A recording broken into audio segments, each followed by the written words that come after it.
Jojo's Bizarre Adventure. For the longest time, that name meant very little to me. I more or less first heard of Jojo because of its frequent appearances on TV Tropes, the website I have willingly sold my soul to. Though the name was memorable, I could never piece together what exactly it was about. Between bits about vampires, stands, Ripple, and me not knowing that it was split into multiple parts with different protagonists for each, I just couldn't get a read on it. I didn't think much of it though, just thought it was another weird widget series like Bobobo or Space Dandy. Then one day I was playing Skullgirls with some friends, and this happened.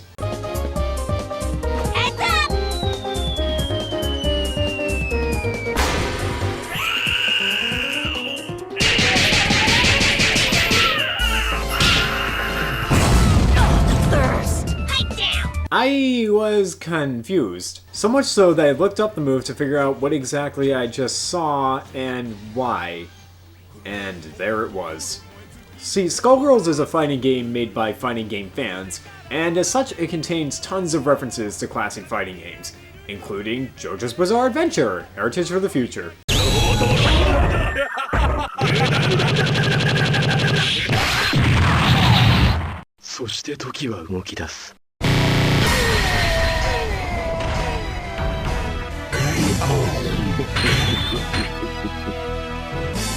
That's how I first learned what Zawardo, Rolda and were, and suddenly that Dragon Ball Bridge joke made much more sense. Jojo didn't pop up again until college when one of my sweet mates tried to get me into it.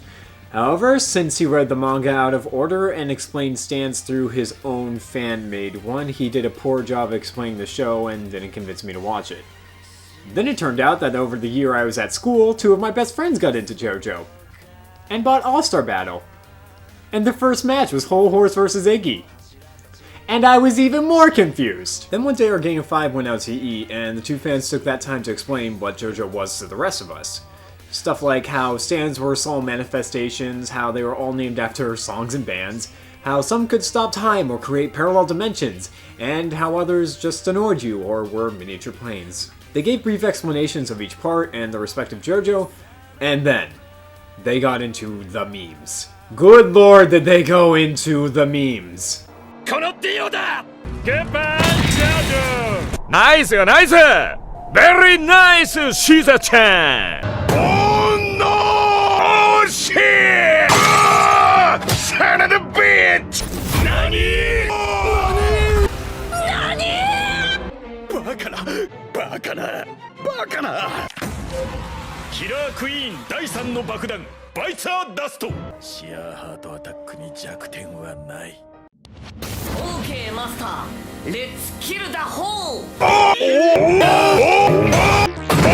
my god! And it was after that experience that I decided I needed to watch this show. And I still didn't until the dub came on Toonami and was subsequently sat down to watch it properly. Jojo wasn't easy for me to get into. Though it was pretty prominent in memes nowadays, it has Bizarre in the name for a reason. It's weird, it doesn't always make sense, its start is really slow, and most of the stuff it's well known for doesn't happen until the third part. Jojo is hard to pick up, but for me it was equally hard to put down.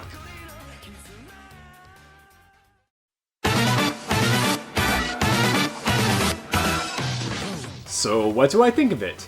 Well, quick disclaimer, I'm a dirty plebeian who has only watched the anime and has never touched the manga. I know most of what happens in the other parts because of Eyes of Heaven, but for this I'll mostly be focusing on the first 4 animated parts. If I was forced to choose just one word to describe how I felt about Jojo as a whole, I could do it easily. Fun. You see, I'm a simple man.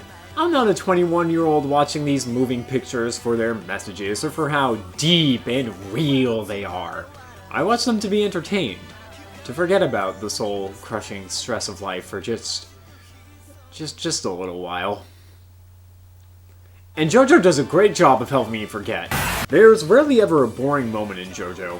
If there isn't a high-octane fight scene or some silly gag happening, then a tragic backstory or death, an eerie moment of suspense, or sometimes something genuinely sweet is on screen.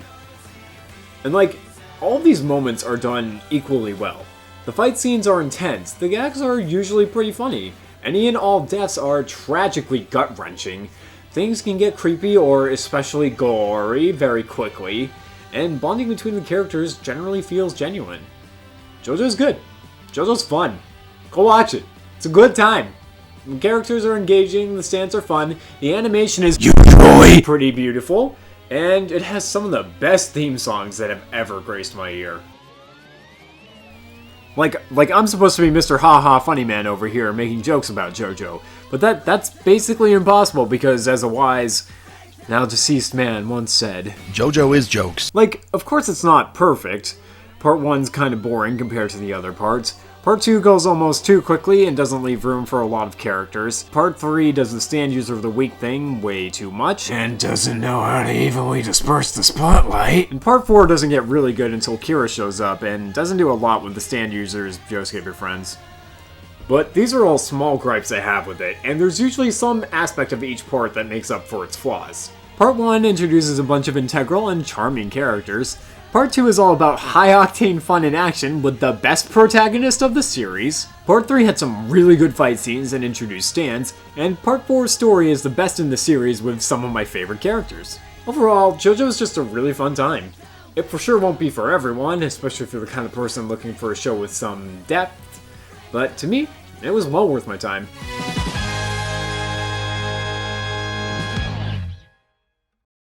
Favorite JoJo is Joseph, favorite part is Diamond is Unbreakable, favorite stand is Hierophant Green, favorite opening is Great Days, Unit's version, and favorite fight scene is Jotaro versus Darby.